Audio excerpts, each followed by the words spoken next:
Vamos abrir a palavra do Senhor, 1 Coríntios, capítulo 1.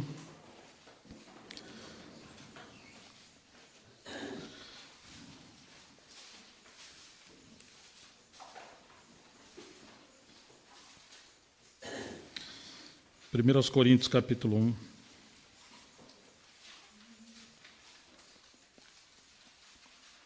Verso 25 em diante. Porque a loucura de Deus é mais sábia do que os homens, e a fraqueza de Deus é mais forte do que os homens. Porque vede bem, irmãos, a vossa vocação, que não são muitos os sábios segundo a carne, nem muitos os poderosos, nem muitos os nobres que são chamados, mas Deus escolheu as coisas loucas deste mundo para confundir as sábias. E Deus escolheu as coisas fracas deste mundo para confundir as fortes. E Deus escolheu as coisas vis deste mundo e as desprezíveis e as que não são, para aniquilar as que são, para que nenhuma carne se glorie perante ele. Mas vós sois dele, em Cristo Jesus, o qual para nós foi feito poder de Deus, o qual foi feito por nós sabedoria de Deus e justiça e santificação e redenção, para que, como está escrito, aquele que se gloria, glorie-se no Senhor. Pai, em nome de Jesus, nós nos humilhamos diante de Ti. Rogamos que o Senhor tenha misericórdia de nós mais uma vez e abra a Tua palavra para nós, porque queremos compreender Tua boa, perfeita e agradável vontade e achar graça para ser um povo fiel a Ti. Nós contamos com o ministério do Teu Espírito. Em nome de Jesus, Teu Filho. Amém. Verso 26. Porque bem vede, irmãos, a vossa vocação. O tempo que nós estamos vivendo, eu penso que requer de nós uma reflexão, requer de nós consideração, e que nós precisamos ver, abrir os nossos olhos, para a gente pensar algumas coisas como o Senhor pensa e não como esse mundo pensa. Aqui está dizendo para a gente considerar a nossa vocação, o nosso chamamento. Não foram muito os sábios segundo a carne que Deus chamou, não foram muitos poderosos, nem muitos nobres que foram chamados, mas Deus escolheu as coisas loucas deste mundo, as fracas, as desprezíveis, para confundir aqueles que acham que são as fortes, as sábias. Então, de alguma forma, é muito estranha essa pressão de que temos que crescer por nós mesmos, temos que ter os maiores lugares, temos que ter, digamos, as melhores coisas, temos que ser um povo maior, temos que ter alguma aparência melhor, algum sofrimento por sermos um povo simples, pessoas fracas, pessoas desprezíveis, lugares pequenos, como se fôssemos um povo abandonado, ou quem sabe nós estamos equivocados. Um punhadinho de gente que não cresce, que não multiplica, ou quando cresce, cresce só um pouquinho, e quando cresce um pouquinho, alguns que estavam vão embora, alguns que chegam dão trabalho. Isso me faz lembrar, 2 Coríntios, capítulo 11,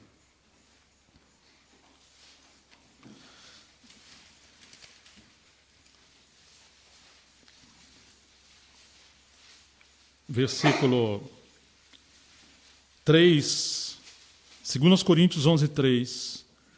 Mas temo que, assim como a serpente enganou a Eva com a sua astúcia, assim também sejam de alguma sorte corrompidos os vossos sentimentos e se apartem da simplicidade que há em Cristo. Você está percebendo aqui a tentação de Satanás? Que assim como ele seduziu a Eva e seus sentimentos foram corrompidos, Eva se apartou daquela vida simples, daquela proposta singular de comunhão com Deus, com Adão, e o inimigo que ostentava o trono de Deus, o inimigo que ostentava grandeza, ele semeou, essa mesma ambição em Eva. E de alguma forma Eva se permitiu ser seduzida por essa proposta de não se contentar com as coisas simples, de não se contentar com os limites da graça e do amor que Deus havia concedido a eles. O maior tesouro, a coisa mais grandiosa que poderemos ter é sermos amigos de Deus. Ele é toda a nossa necessidade. Nada se compara nesse universo. Nenhum ouro, nenhuma prata, nenhuma riqueza tem tanto peso do que lampejos da glória de Deus. Ouvir a voz de Deus é o nosso maior tesouro, nossa maior riqueza. E Eva foi seduzida e perdeu isso. E agora Paulo está dizendo aos de Corinto que ele temia que eles se apartassem da simplicidade que há em Cristo Jesus. Como? Por sedução de grandeza, por sedução de mais sabedoria, de mais obreiros, de mais dons, de mais ministérios, de multidões, de linguagem, digamos, mirabolantes, acadêmicas, de experiências mais esdrúxulas possível, coisas extravagantes possíveis. Haviam falsos obreiros seduzidos, irmãos, ali, e eles chegaram a atacar Paulo de que a aparência de Paulo era fraca. Ele era desprezível, ele não tinha pinta de obreiro. Paulo era baixinho, segundo a história, sofria de conjuntivite crônica. A sua oratória, o seu estilo de expor ou de pregar era totalmente oposto aos filósofos, aos pensadores. Mesmo hoje, aos teólogos, o estilo de Paulo é um estilo reprovado. Na teologia se usa um termo chamado homilética, que é a arte de você elaborar um sermão para ele ser bem pregado e atingir com eficácia o seu propósito. Paulo não respeitava nenhuma dessas regras. Provavelmente sua carta mais elaborada foi Romanos. Efésios é um absurdo para aqueles que são, digamos, minuciosos e exigem uma perfeição no texto. Eles acusavam Paulo de fraco. Baixinho, careca, pernas tortas, segundo os historiadores. E, além de tudo isso, Paulo sofria de doenças mais terríveis possíveis. Paulo experimentou essa crise de que, ao mesmo tempo, ele era um erudito, ele tinha que falar com muita simplicidade, enquanto aqueles que eram simples ostentavam ser eruditos. Percebe? Paulo, ele fazia de tudo para falar a linguagem simples entre os simples. E aqueles que não eram simples tinham que, com muito esforço, ter uma mensagem, digamos, num nível mais alto. E realmente as coisas são assim. Aqueles que não são, lutam e ostentam para ser. E aqueles que são em Cristo, quanto mais conhece Cristo, mais simples se tornam. Mais semelhante a Jesus se tornam. Paulo lutava para esconder as suas revelações e a sua intimidade com o Senhor, para que ninguém cuidasse ou pensasse dele mais do que ele era em Cristo. Ele demorou pelo menos 14 anos para falar da sua experiência de ser arrebatado ao terceiro céu. Hoje, às vezes, a pessoa tem um sonho à noite, com as redes sociais hoje, amanhã todo mundo já sabe. E agora Paulo está vendo essa batalha na igreja em Corinto, uma igreja que ele plantou, e agora aqueles que queriam ser obreiros pregavam algumas coisas para apartar o rebanho de Paulo. De alguma forma, a igreja em Corinto cortou a comunhão com Paulo. Tanto que Paulo falou em sua segunda carta, capítulo 3, será que eu preciso de carta de recomendações? E ele disse que se ele não era apóstolo para os outros, para eles ele era, porque eles eram o selo do seu apostolado. Mas ele foi perseguido. E como a igreja era fraca, menina, e estava atrás de coisas maiores, de fato elas preferiram aqueles falsos obreiros que tinham mais exposição de conhecimento e métodos, proposta de como crescer mais rápido, e não se pregava a cruz nem o arrependimento. Então eles abraçaram esses falsos obreiros. Então Paulo está chamando eles a pensar. Voltando ao capítulo 1, versículo 26.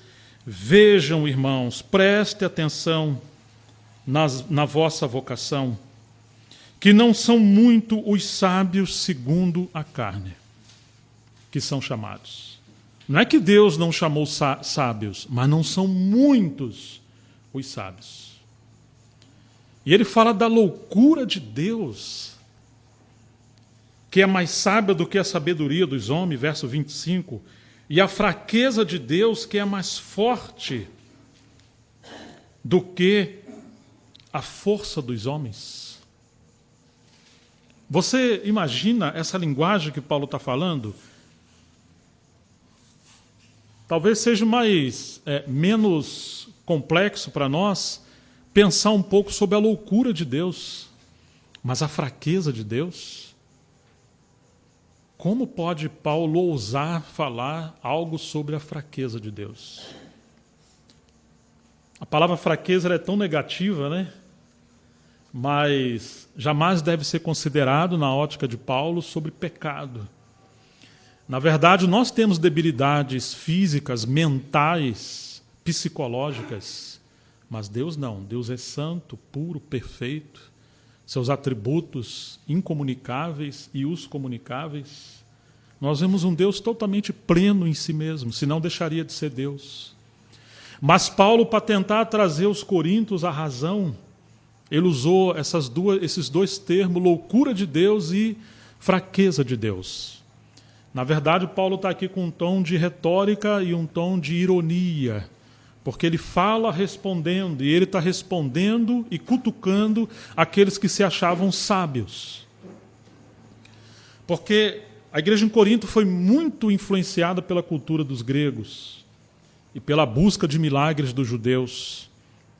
Corinto fazia parte da Grécia Antiga, da sua esfera cultural, e era difícil você encontrar alguém que não tinha essa busca insaciável de conhecimento. Alguém despido de conhecimento era alguém nulo, era alguém detestável, era alguém desprezível. E mesmo que ele não fosse sábio, ele tinha que se defender, se virar nos 30. E agora, um povo simples que Deus está chamando, veja que não são muitos sábios, nem muitos poderosos, nem muitos nobres, eles também estavam sendo seduzidos de que eles tinham que ter algo um pouco maior do que a simplicidade que eles tinham e que Paulo estava pregando. Que estranho que nós somos tão seduzidos por essas coisas. Isso demonstra que, de alguma forma, nós temos um pouco ou muito do veneno do ambicioso correndo em nossas veias. Jesus foi tão simples, sua natureza tão humilde, que a sua maior simbologia nos evangelhos é a de um cordeiro. Quando João Batista apresenta Jesus no evangelho de João, ele fala: eis aí o cordeiro de Deus. Um animal simples, indefeso e como ovelha muda indo ao matadouro. A fraqueza de Deus, se pudermos considerar um pouquinho sobre isso, você imagina aquele povo da Grécia Antiga, o quanto eles falavam dos deuses gregos, o quanto eles falavam da sedução que os seus reis, seus príncipes, seus nobres anelavam ser deuses. E segundo a cultura antiga dos gregos, a mitologia fala muito sobre isso, eles queriam ter relacionamento, as suas mulheres, com deuses gregos ou deuses pagãos, com entidades, para gerarem filhos, homens e Deus, para poder terem poder e se assenhorar dos outros impérios. Os deuses mais poderosos eram aqueles que se assenhoravam de outros deuses, segundo a mitologia, destronavam, sucumbiam eles. E os seus reis, os seus maiorais, como eles demonstravam o seu poder? Eles criavam estratégia de guerra, havia uma peleja terrível, os seus melhores generais eram os seus estrategistas de guerra. Eles tinham que destruir os impérios. E eles entendiam que quando o sangue era derramado, eles estavam se alimentando e ficariam mais poderosos ainda. A maneira de demonstrar poder era destruir os seus inimigos, humilhar os seus heróis, prevalecer, torná-los escravos, matá-los. Quanto mais se fazia isso, mais eles eram louvados e se revelava aos outros impérios que assim eles eram também poderosos. Enquanto os deuses dos pagãos exigiam sangue de crianças, de virgens e dos seus inimigos, agora vem o Deus dos hebreus e vem o Deus que Paulo está pregando. Ele chega em Atenas e fala sobre o Deus desconhecido que eles não conheciam. E porque era loucura falar sobre isso, a mensagem da cruz, e porque esse Deus, em certo sentido, na concepção deles, era fraco. Porque esse Deus teve uma debilidade chamada misericórdia, chamada amor. Ele julgou a situação da humanidade, mas a sua misericórdia triunfou sobre o juízo. A ira de Deus que deveria cair sobre toda a humanidade, o lago de fogo do qual todos nós éramos destinados. Todos nós nos assemelhamos mais à serpente, o querubim caído, do que o cordeiro. Todos nós ambicionamos as maiores coisas e, se possível, queremos que Deus seja o nosso escravo. Quantas orações, quantas coisas fazemos de alguma forma para atrair a bênção de Deus, mas não o abençoador, de querer o favor de Deus, mas não Deus, de querer que Ele nos poupe, mas que não se meta em nossa vida, de querer que Ele nos livre dos demônios, mas nós ainda nos parecemos com eles, em algum sentido, de não termos a reverência e o temor que deveremos ter a Deus. Tiago fala, você crê que há um só Deus, você faz bem, mas os demônios também creem e eles estremecem. E de alguma forma nós não estremecemos. Quantas vezes somos irreverentes e mesmo quando pecamos, demoramos nos arrepender, se é que nos arrependemos, a menos que o Espírito Santo nos constranja. De alguma forma, nós nos tornamos tão distantes da semelhança do nosso Senhor. E Paulo agora falando que aquela cultura na época da igreja via o nosso Senhor como um Deus fraco. Porque no lugar de destruir os seus inimigos, não. Ele se faz semelhante aos seus inimigos. Não no sentido da impiedade dos seus inimigos, mas no sentido de se vestir da sua humanidade. Os homens queriam ser deuses, e Deus dos judeus, o Deus dos cristãos, o Deus de Paulo, se tornou homem. Olha que fraqueza. Ele é o Criador infinito e se faz criatura finita. Ele habita na eternidade e agora ele se atrofia na história. Ele não tinha dia, nem tempo, nem fim. Agora ele tem princípio como homem e vai chegar até a cruz. Ele criou todas as coisas. Mas agora ele foi gerado pelo Espírito Santo no ventre de uma menina, de uma mulher, uma jovem simples e pobre, Maria. Por que não escolheu a realeza? Por que não foi entre os mais nobres? Tinha que ser uma camponesa? Tinha que ser alguém tão simples? E ela tinha um noivo. Quem era ele? Um carpinteiro. O que era um carpinteiro? Alguém simples. E agora ele nasce. E quando ele nasce, esse bebê é indefeso. Você imagine, Deus se torna em Cristo um bebê indefeso. Era o tempo de licenciamento do exército romano, e eles foram se apresentar a José e Maria. Quando chegou o período de dar à luz o filho, não havia lugar para eles nas hospedarias, nas instalações, nas casas. Maria deu à luz o seu menino. Onde o colocaram? Você lembra? Enrolaram numa faixa e aonde colocaram ele? Irmãos, na manjedoura. Isso é um escândalo. Não estava no palácio, estava na manjedoura. Esse Deus é fraco. E ele cresce, é treinado para ser um carpinteiro. Você imagina isso, a irracionalidade dessa maneira de Deus trabalhar? Irracionalidade àqueles que querem ser racionais?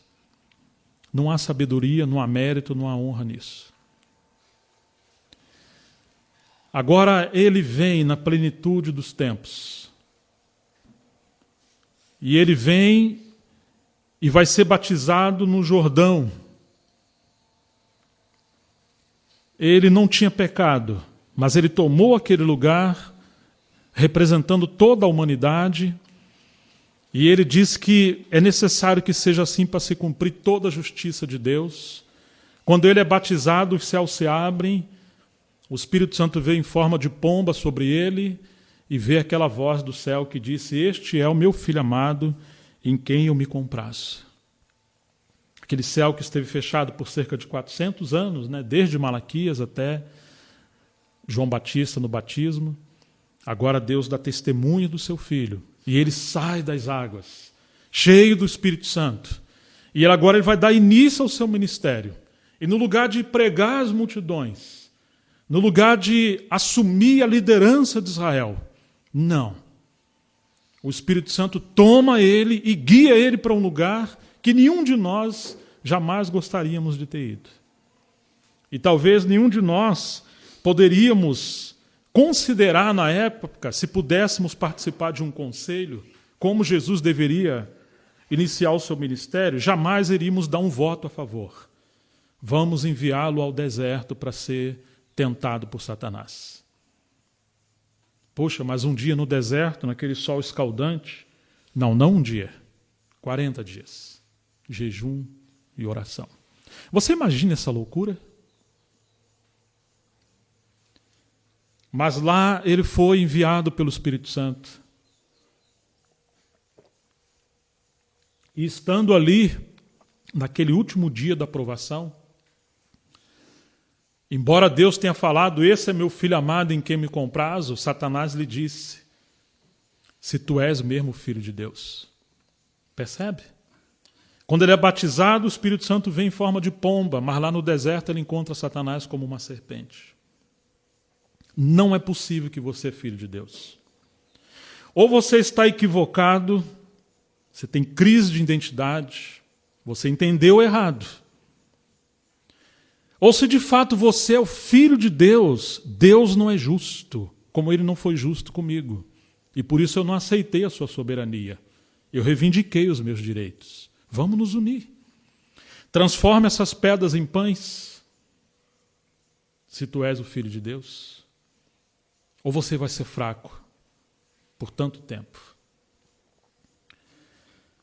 Satanás está, por um lado, semeando dúvida em Jesus, e por outro lado, seduzindo ele a tomar alguma decisão que acelere o processo de cuidado na vida dele. Você não tem que esperar num Deus que parece estar tão distante, tão ocupado com tantas coisas, que abandonou você no deserto. E você tem uma necessidade básica hoje. A sua necessidade básica é alimento, água. É justo você reivindicar. Mas o inimigo está tentando Jesus usar dos seus privilégios, das suas prerrogativas como Deus, em benefício próprio. E se ele faz isso, ele está deixando a submissão e a dependência de Deus e se unindo àquele que também tinha dons. Satanás tinha dons. Satanás tinha um nível de sabedoria, de atribuições, porém ele usou isso em rebelião contra Deus. Jesus está sendo tentado a não ser fraco. Está sendo tentado a fazer alguma coisa. Está sendo tentado a acelerar o processo. Está sendo tentado a não depender tanto. Está sendo tentado a se alinhar àquele que não esperou e àquele que se tornou independente de Deus. E ele não vai orar, como muitas das vezes nós vamos orar. Quem sabe Deus fala conosco o que eu tenho que fazer, o que nós temos que fazer. Não, ele simplesmente citou as Escrituras. E ele foi tentado de novo, ele foi tentado de novo.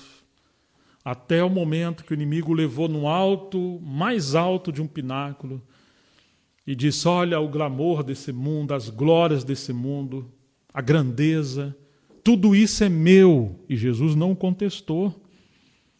Porque lá no Éden, Adão de fato confiou isso. Se você prostrar e me adorar, eu vou te dar tudo isso. Ele sabia que os homens em si mesmos têm essa busca desenfreada por ostentação, por prazer, por poder, por dinheiro, por fama, por reputação, por imagem. Isso é próprio da humanidade. Eu te dou tudo isso aí. E não é essa a sedução do inimigo a todos nós? Graças a Deus que Jesus não tinha outro propósito, não tinha outra meta, e ele sabia o que de fato é a verdadeira riqueza. Mas, irmãos, quando Paulo está falando aos Coríntios, Paulo conhecia o Senhor.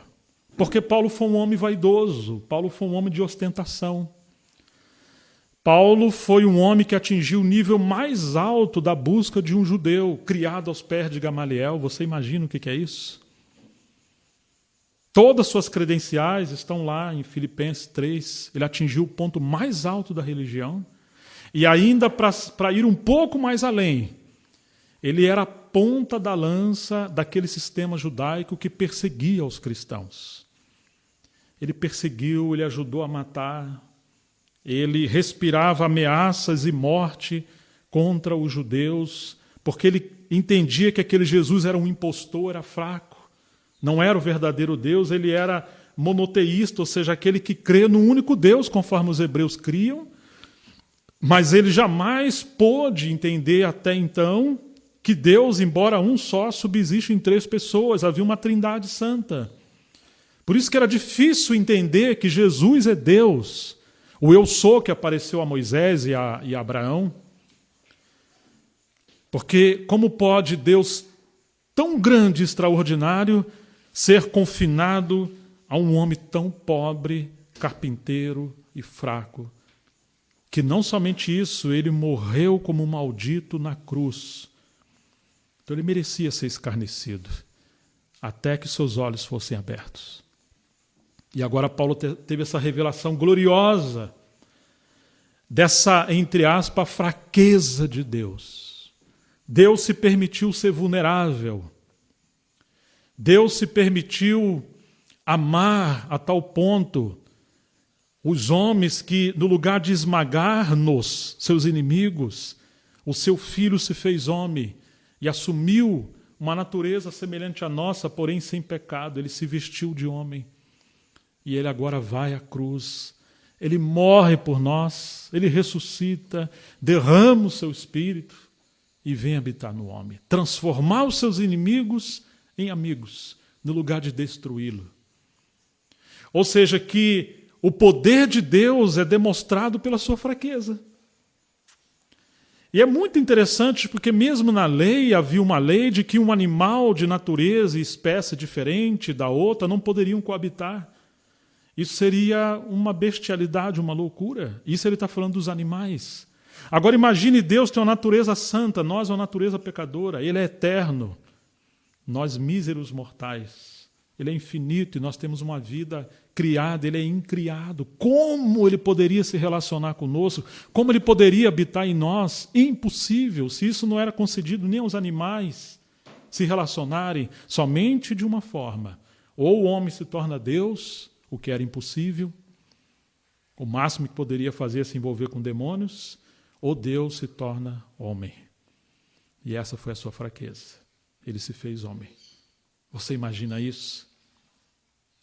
Agora, achado em forma humana, todos os estágios da sua vida humana foram em fraquezas. Até quando ele veio, você vê no início do Evangelho de João, achamos aquele que Moisés e os profetas falaram, o Messias, Jesus de Nazaré. E alguém disse, mas pode vir alguma coisa boa de Nazaré? Poxa, logo Nazaré, não podia ser um lugar um pouquinho melhor? Nazaré era como a favela, eram os lugares inferiores, tipo a Rocinha. Ou Santo Antônio de Poços, que não é uma favela, mas é um povozinho. Quantos mil habitantes tem aqui, né? Ou Montemor. Irmãos, antes de vir para Montemor, eu nem sabia que Montemor existia. E até hoje é um espinho para nós. Irmão, você mora onde? Montemor. Monte o quê? Montemor. Onde fica aí? Existe? Eu falei, existe. Eu nunca ouvi falar. Eu falei, deixa a gente ir lá escondidinho lá, né? Ô, irmãos, e ele começa o seu ministério. E ele agora vai chamar os seus cooperadores.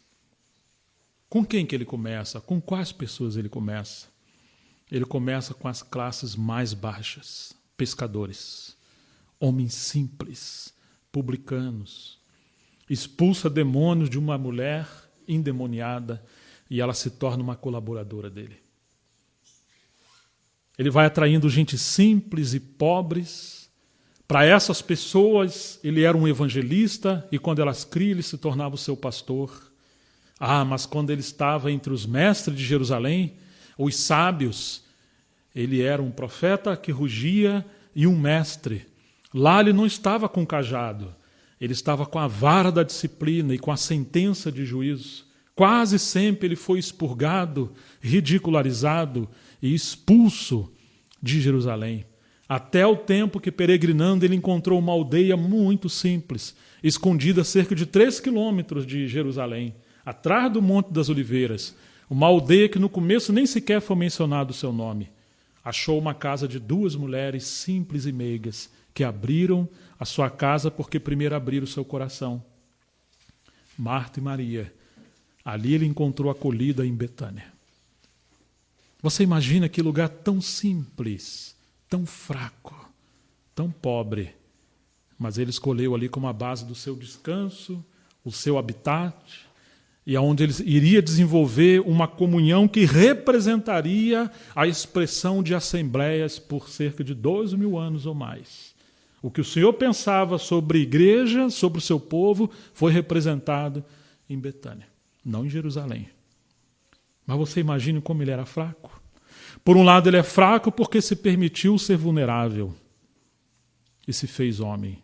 Ele era fraco porque não destruiu o seu próprio maior inimigo, que foi Satanás, mas o permitiu viver.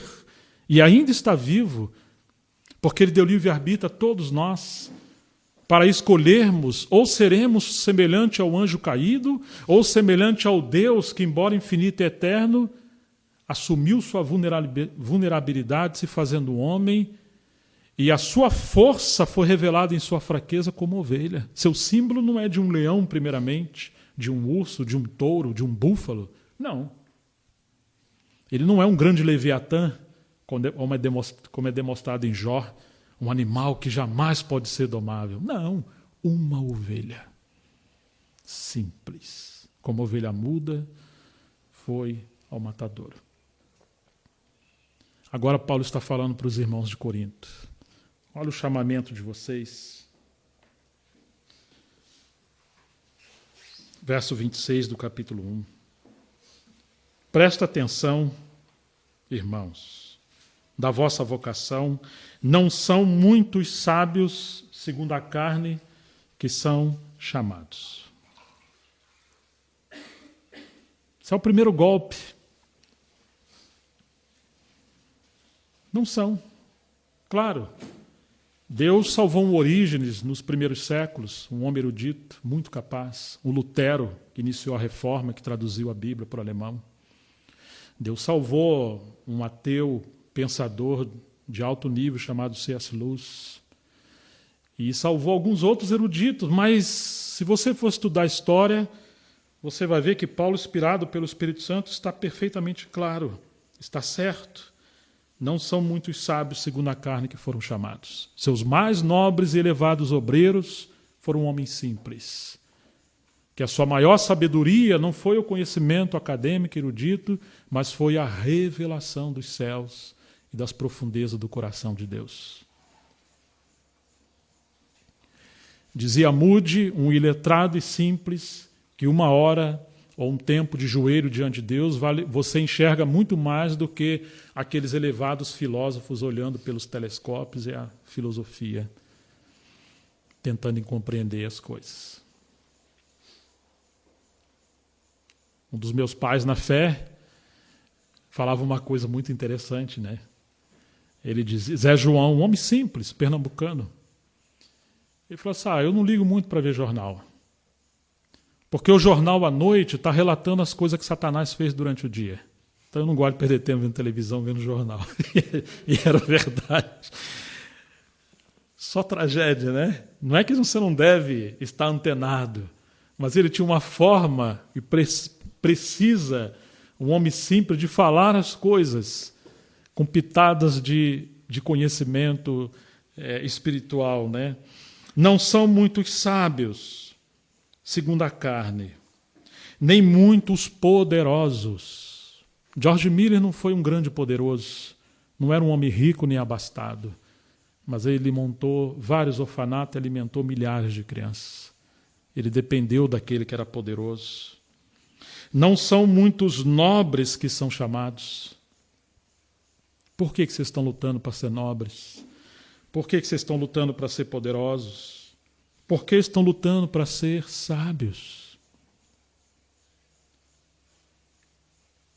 Mas Deus escolheu as coisas loucas deste mundo para confundir as sábias.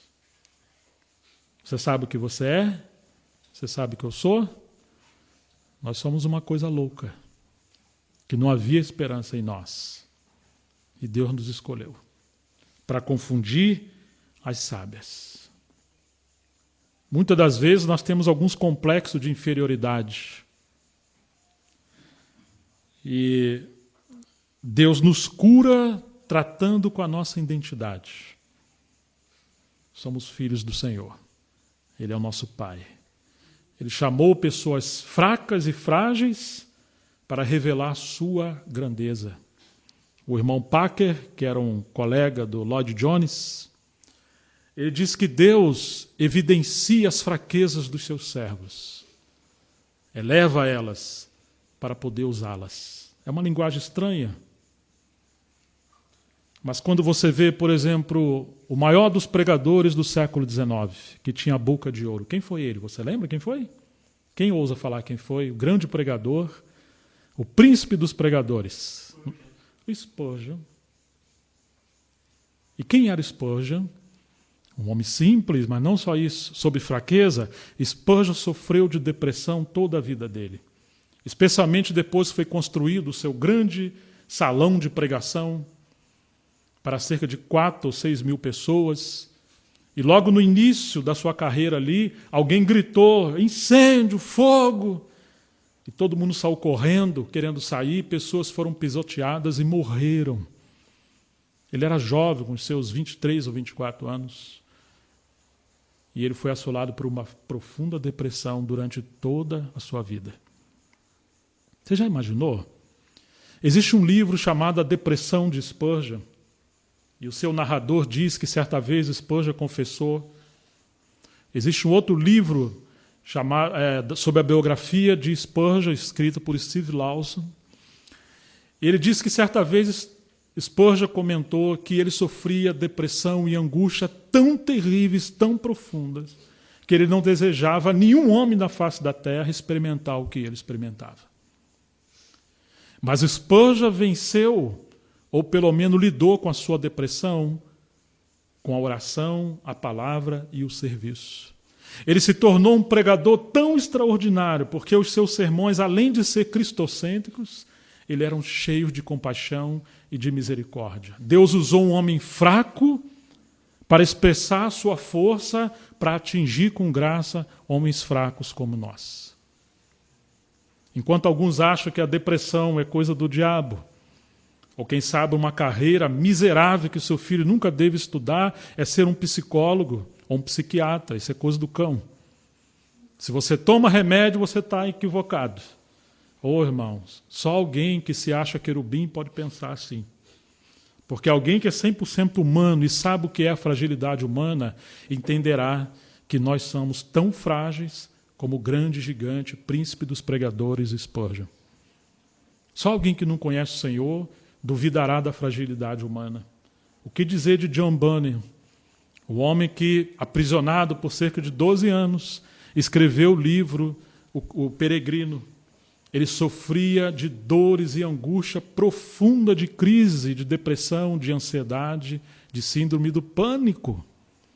Isso é a sua história. Ele tem um livro falando da graça abundante para os mais vis e detestáveis dos pecadores, que era ele. Tive o privilégio de ler essa biografia e é assustador. As crises com, digamos, entre aspas, os demônios que assolavam a sua alma, a sua mente, seu subconsciente. Como dizia São João da Cruz, a noite escura da alma. O que dizer de Lutero, que ficou aprisionado e ali sofreu assolações terríveis nas mãos do inimigo e também sofreu crises psicológicas humanas. Irmãos, poderiam falar de tantos outros servos de Deus que ele usou, e nós vamos encontrar que praticamente os vasos mais quebrados e feridos são os mais usados por Deus, os mais assolados. Assim como foi da rocha ferida que saiu água, aqueles que foram usados por Deus também foram quebrados em sua humanidade. Mesmo os chamados como fortes foram quebrados porque Deus usa as coisas fracas. E um dos motivos de não sermos tão usados por Deus é que nós lutamos para ser fortes.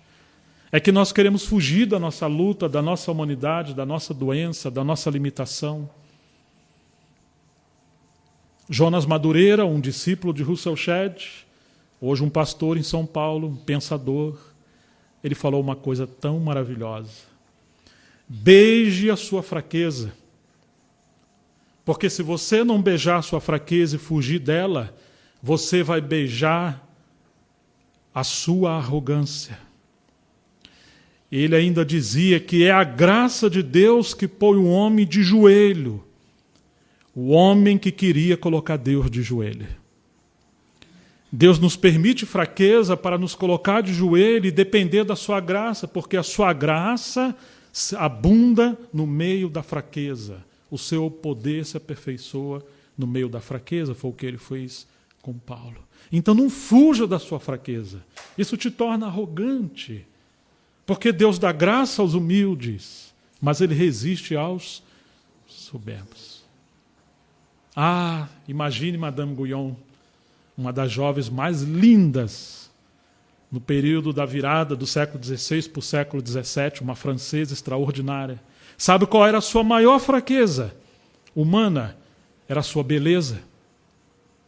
E ela desejou ser, digamos, modificada para deixar de atrair os olhos dos homens sedutores e promíscuos, para atrair somente o olhar do seu Senhor. Então ela sofreu de uma doença chamada varíola na época, ficou deformada, horrorosa. Ela foi perseguida pela sua sogra, ela foi perseguida pelos padres, ela foi perseguida pelo rei, ela foi perseguida pela sociedade, ela foi diminuída pelo seu marido, ela se tornou presa e o seu único crime foi amar a Deus. E quando ela estava em prisão, profundas fraquezas de todas as possibilidades possíveis, ela disse que aprendeu a amar a escuridão da prisão, porque ali ela via o brilho da face do seu Senhor. Ela preferia ficar presa vendo o rosto de Cristo do que ter a liberdade de passear nas praças, mas perder o olhar do seu Senhor e atrair a atração dos homens. Enquanto as jovens hoje fazem de tudo para se tornar mais atrativas, deveriam buscar muito mais a atração do Senhor, e assim todos nós. Nós vivemos um tempo de glamour, de luta. E Paulo dizia: eu temo que vocês sejam seduzidos por aquela antiga serpente e vocês se apartem da simplicidade que é em Cristo Jesus.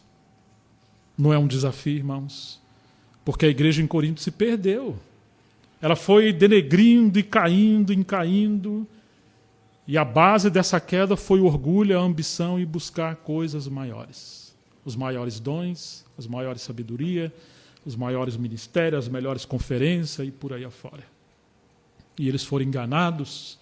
E é uma das cartas onde Paulo mostra obreiros fraudulentos e anjos caídos, transfigurando em anjo de luz, transitando no meio da igreja, eles recebendo coisa como se fosse de Deus, mas eram espíritos enganadores, porque eles não estavam discernindo nem buscando Cristo, eles estavam atrás de coisas maiores. E se você quiser coisas maiores, você vai ter. A questão é de onde estão vindo. Vejam, irmãos, verso 26, a vossa vocação. Deus não chamou você e a mim para ser grande. Deus nos chamou para ser servo. Deus nos chamou para ser santo. Deus nos chamou você para ser rico. E se você é rico, entenda que a verdadeira riqueza é ser mordomo de Cristo. Eu temo que as pessoas sejam tão pobres, que as únicas coisas que elas têm seja o dinheiro. Ah, que pobreza miserável! Acharmos que a riqueza desse mundo é a verdadeira riqueza. Nós temos que ajuntar riqueza. Quando nós deixamos os nossos privilégios para servir as pessoas, isso é riqueza.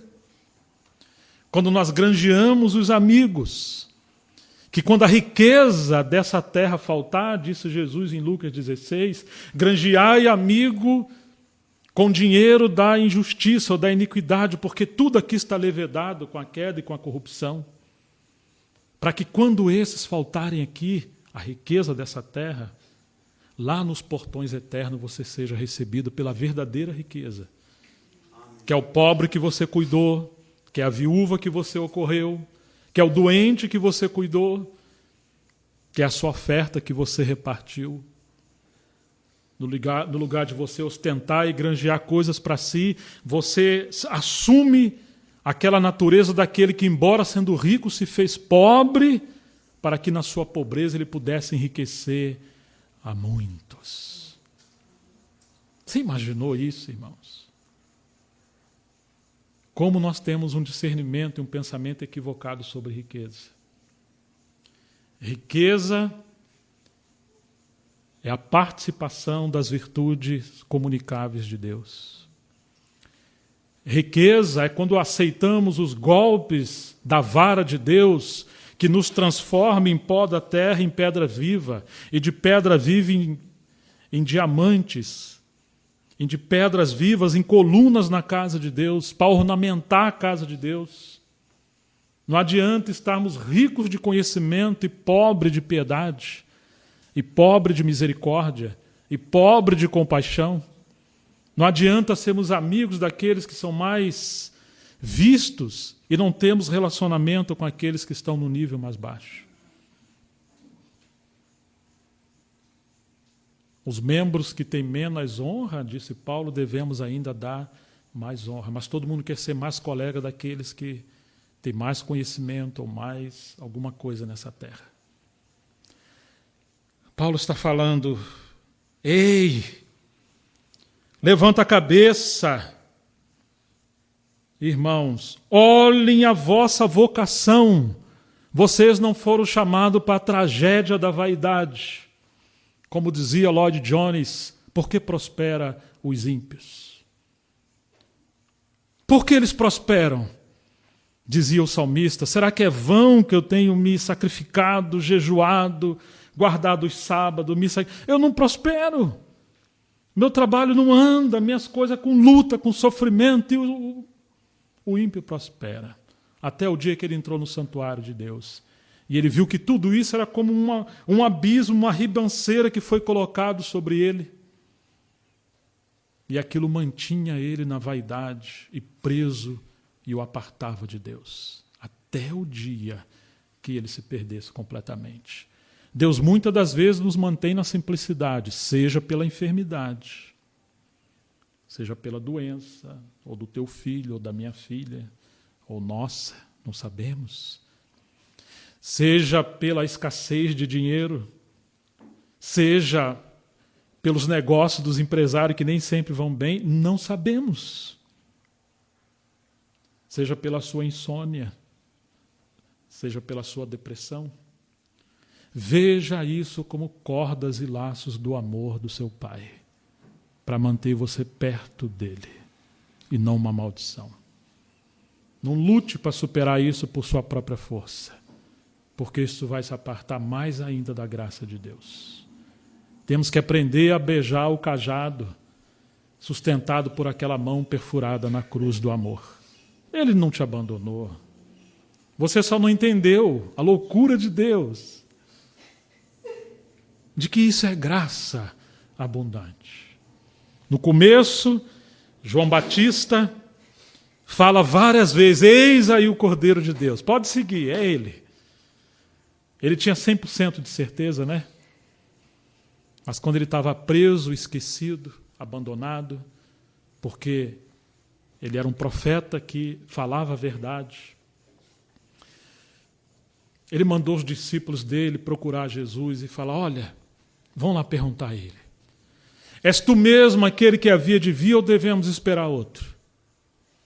Parece que a dúvida assolou o seu coração. Como que pode? Ele vai visitar uma mulher samaritana, aonde judeus não vão. Ela teve 5 maridos. O que está com ela agora, nem marido dela é. Mas ele não veio aqui me visitar. Pode ser que isso passou na cabeça de João. Ele abriu os olhos aos cegos. Eu não vejo a luz do dia há tanto tempo. Ele multiplicou pães e peixes. Eu estou comendo comida estragada e azeda quando eu como. Ele aqueceu a tantos com fogo do seu espírito. Mas eu estou na masmorra do frio. Enquanto esteve em Betânia, abraçado por Marta e Maria, acolhido por eles sob a fogueira de Lázaro, João Batista está no frio da disciplina de Roma, de Herodes de Roma. Ah, irmãos, és tu mesmo que havia de vir ou devemos esperar outro?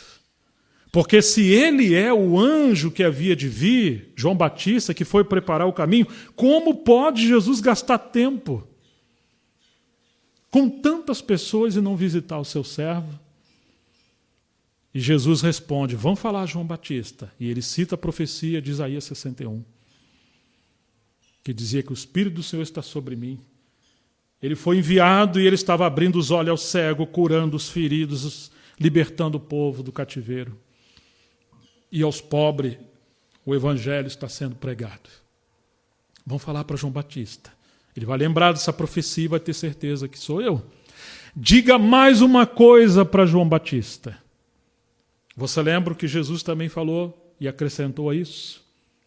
E bem-aventurado é aquele que não se escandalizar em mim.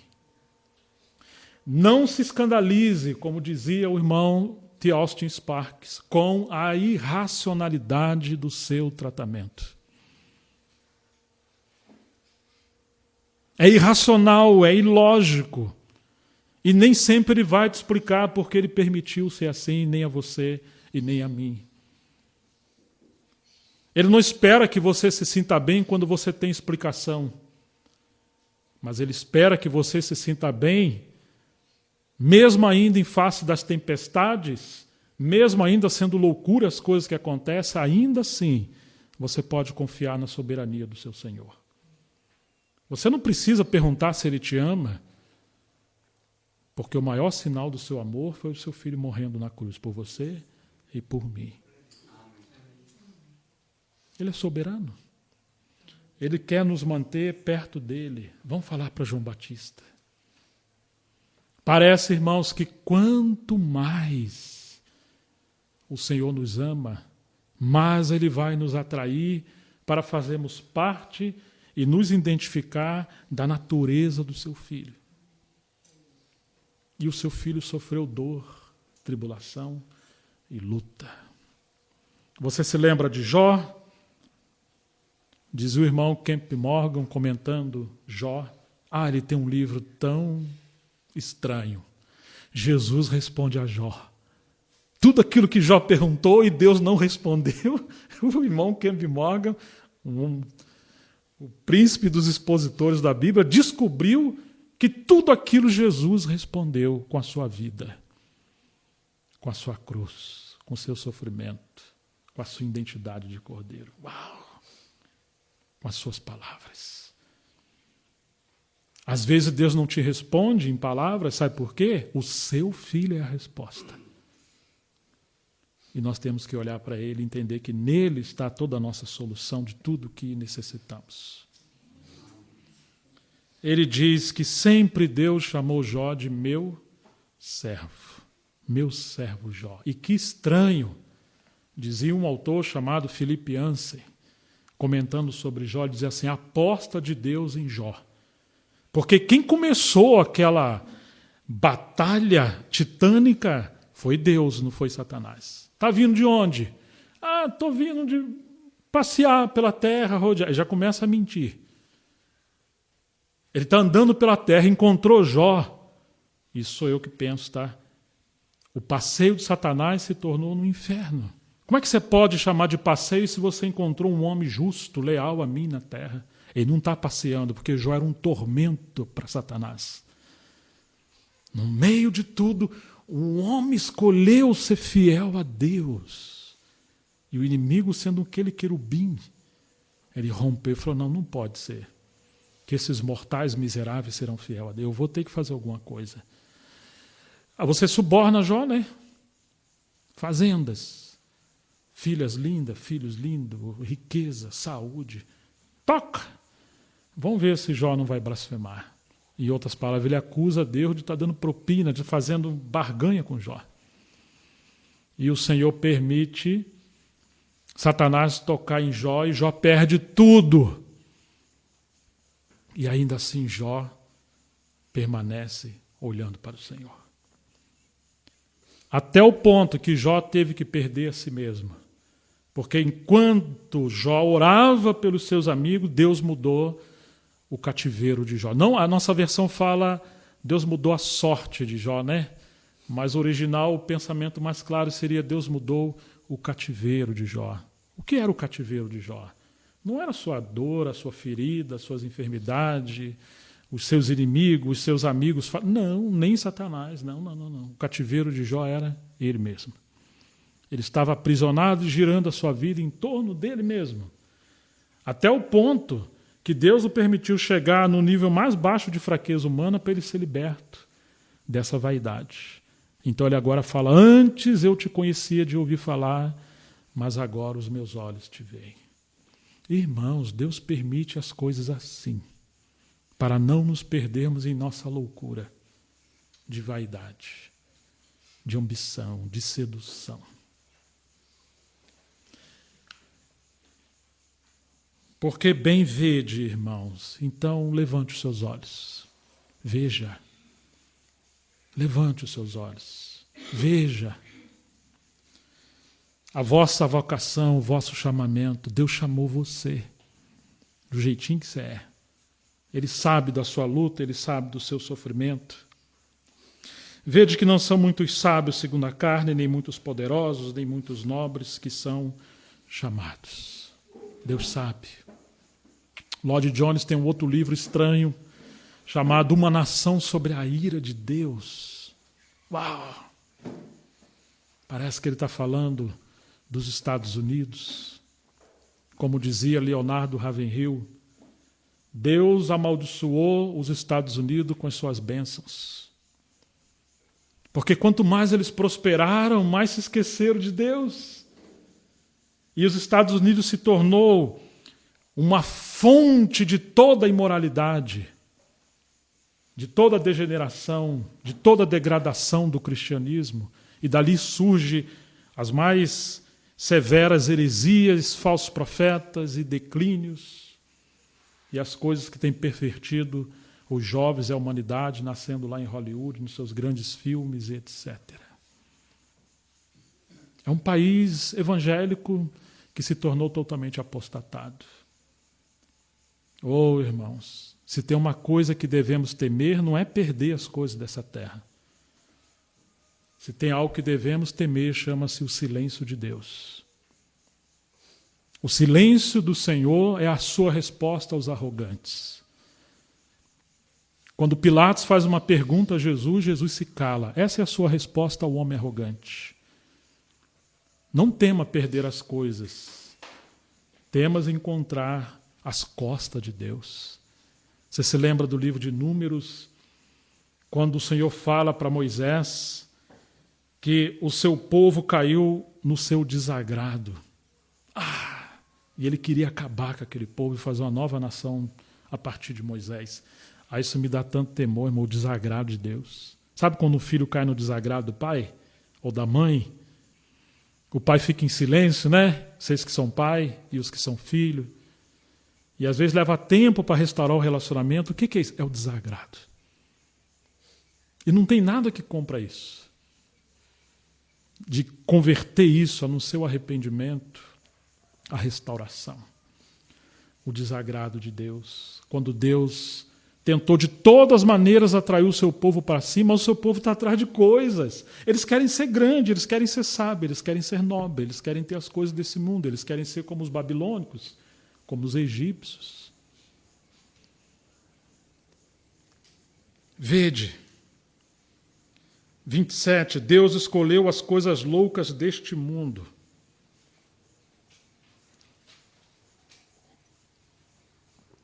Deus escolheu as coisas loucas deste mundo para confundir as sábias. Deus escolheu as coisas... O que Deus escolheu? As coisas... fraca. Olha o seu filho. Não reclama que ele é fraco. Deus escolheu. Olha para nós. Deus escolheu. Olha pelas coisas que Ele nos dá. Deus escolheu. Jovens, não queira encontrar um homem alto, bonito, farto. Não. Escolha alguém ou queira alguém aprovado por Deus. Mas às vezes esse alguém é fraco. Em alguns aspectos que talvez você não vai querer porque ele é fraco. Mas é ele que é um príncipe que Deus separou. E muitas das vezes nós não entendemos essas coisas. Porque nós estamos ainda tão constituídos com o espírito deste mundo, de ver as coisas totalmente inverso do que Deus vê. Deus escolheu as coisas fracas deste mundo para confundir as fortes. Deus escolheu as coisas humildes, as coisas vis deste mundo, e as desprezíveis, e as que não são, para aniquilar as que são. Deus tem um golpe naquelas coisas que são. E esse golpe é que Ele oculta as suas revelações e grandeza, o seu segredo aos sábios e entendidos e as revela aos pequeninos. Percebe? Ele ocultou as suas riquezas aos sábios e entendidos e revelou a pescadores, a pessoas simples. Para que nenhuma carne se glorie perante Ele. Vós sois dele, em Cristo Jesus, o qual para nós foi feito por Deus sabedoria. A sabedoria que não temos, Ele é a nossa sabedoria, então somos sábios, porque sábio não é aquele que cresceu na sabedoria desse mundo. Talvez para você ser um empresário, talvez para você ser um executivo, sim. Seja o melhor que você puder. Mas para você ser usado, amigo de Deus e útil na mão do Senhor, a sua sabedoria é uma pessoa. Nele estão escondidos todos os tesouros da sabedoria e da ciência. Justiça, santificação e redenção, para que, como está escrito, aquele que se gloria, glorie-se no Senhor. Aquele que se gloria, glorie-se no Senhor. Eu vou terminar lendo brevemente Segunda aos Coríntios, perdão, 1 Coríntios capítulo 2, e se o Senhor nos ajudar na outra parte falaremos sobre isso. 2 Coríntios 2, 3. E eu estive convosco em, diz a minha Bíblia, em fraqueza e que mais? Em temor e em grande tremor. Paulo foi açoitado e preso em Filipos, antes de ir para cá. Passou em Tessalônica, foi perseguido. Passou em Atenas, foi ridicularizado e chegou esmagado aqui em Corinto. Acabado. Sob pânico. Ele quis ir embora. Deus falou, não sai dessa cidade. Eu tenho muito povo aqui. Porque Paulo estava em desespero. Quanto mais fraco, mais a sua graça abundou em Paulo. Você está vendo? 2 Coríntios,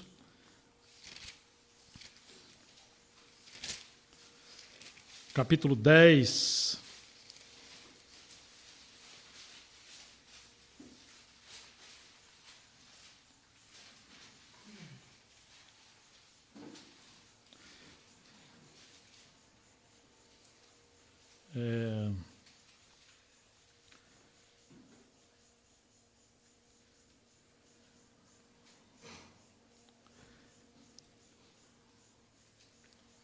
Dez.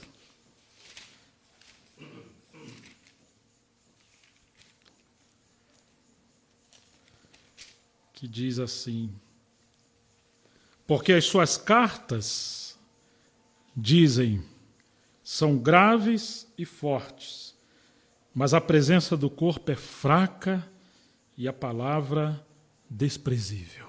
Você está vendo como é que os seus perseguidores, seus algozes viam Paulo? Paulo era fraco. É assim que eles viam Paulo. Não era um grande homem. Ele era um homem fraco. Capítulo 11, versículo 30. Se convém gloriar-me-ei no que diz respeito à minha fraqueza. 2 Coríntios 12, não vamos ler isso, vamos deixar para amanhã. Foi-lhe dado um espinho na carne. Está vendo? E diz que quando ele estava fraco, é aí que ele estava forte. E concluindo, Gálatas, capítulo 4, que é depois de 2 Coríntios.